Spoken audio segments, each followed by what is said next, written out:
사무엘하 8장 1절에서 18절입니다. 키워드는 다윗의 전쟁과 정치, 평화를 위한 일들, 일상과 하나님입니다.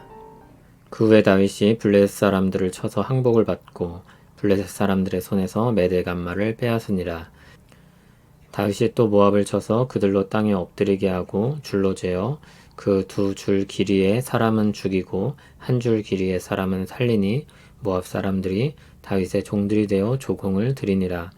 르홉의 아들 소바왕 하다데셀이 자기 권세를 회복하려고 유브라데 강으로 갈 때에 다윗이 그를 쳐서 그에게서 마병 1700명과 보병 2만 명을 사로잡고 병거 100대의 말만 남기고 다윗이 그 외의 병거의 말은 다 발의 힘줄을 끊었더니 다메섹의 아람 사람들이 소바왕 하다데셀을 도우러 온지라. 다윗이 아람 사람 2만 2천 명을 죽이고 다윗이 다메섹 아람에 수비대를 두매 아람 사람이 다윗의 종이 되어 조공을 바치니라. 다윗이 어디로 가든지 여호와께서 이기게 하시니라. 다윗이 하다데셀의 신복들이 가진 금 방패를 빼앗아 예루살렘으로 가져오고 또 다윗 왕이 하다데셀의 고을 베다와 베로데에서 매우 많은 놋을 빼앗으니라. 하만 왕 도이가 다윗이 하다데셀의 온 군대를 쳐서 무찔렀다 함을 듣고 도이가 그의 아들 요람을 보내 다윗 왕에게 문안하고 축복하게 하니 이는 하다데셀이 도이와 더불어 전쟁이 있던 터에 다윗이 하다데셀을 쳐서 무찌름이라.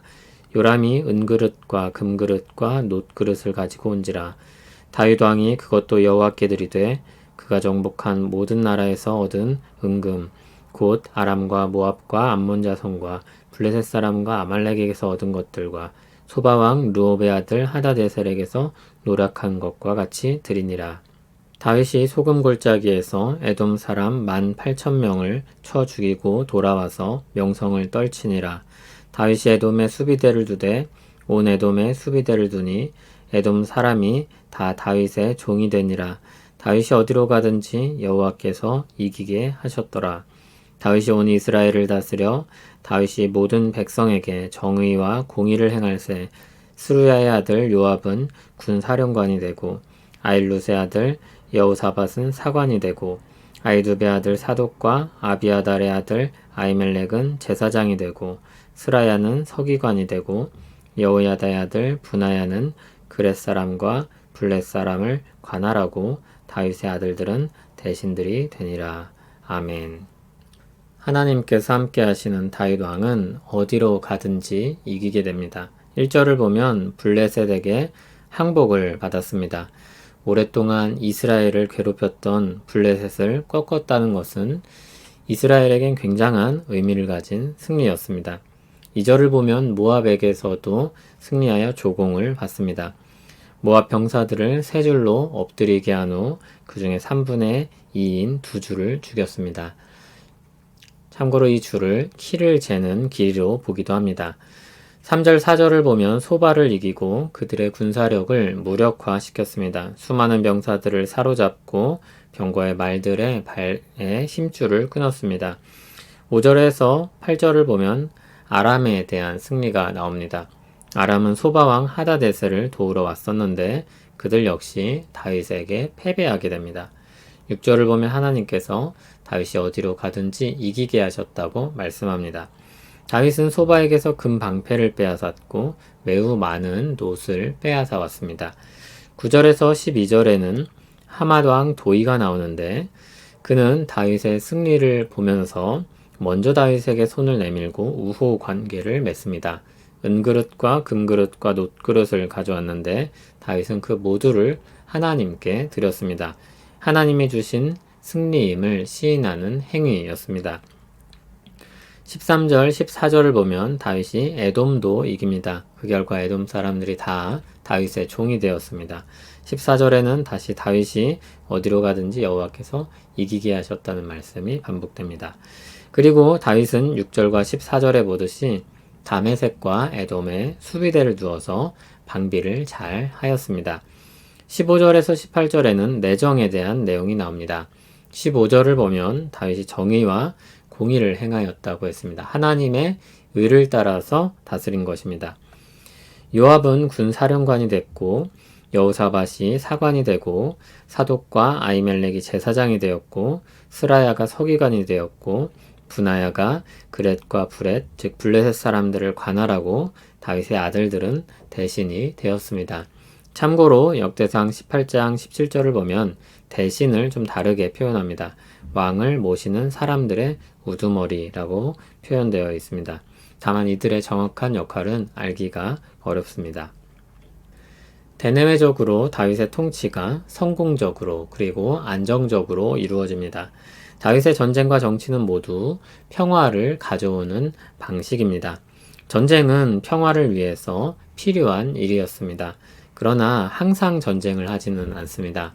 어느 정도 시간이 지나면 관계가 정리되고 힘의 균형이 깨지지 않는 동안은 평화로운 시기가 이어집니다. 이때 내실을 다지는 일이 병행되어야 합니다. 내정을 해야 하는 것인데 조직을 갖추고 나라의 질서를 잡는 것입니다. 특별히 이스라엘에게는 하나님의 의가 실현되는 것이 중요했습니다. 유진 피터스는 행정은 전쟁처럼 손에 땀을 쥐게 하는 것은 아니지만 전쟁보다 중요하고 그 영향이 더 오래 간다고 잘 말했습니다. 회의하는 일, 행정 절차를 밟는 일, 이런 일들은 전쟁만큼 눈에 띄는 일이 아닙니다. 하지만 그것은 백성들에게 직접적으로 영향을 미치는 아주 중요한 일상의 일들입니다. 신자의 삶에 있어서도 비상한 일과 일상의 일들이 있습니다. 싸워서 이겨내야 하는 특정한 일들이 있습니다. 하지만 한편 지속적으로 해야 하는 일들도 있습니다. 더 많은 시간을 더 많은 사람이 해야 하는 일은 특수한 상황이 아니라면 그 일은 일상 가운데 있습니다.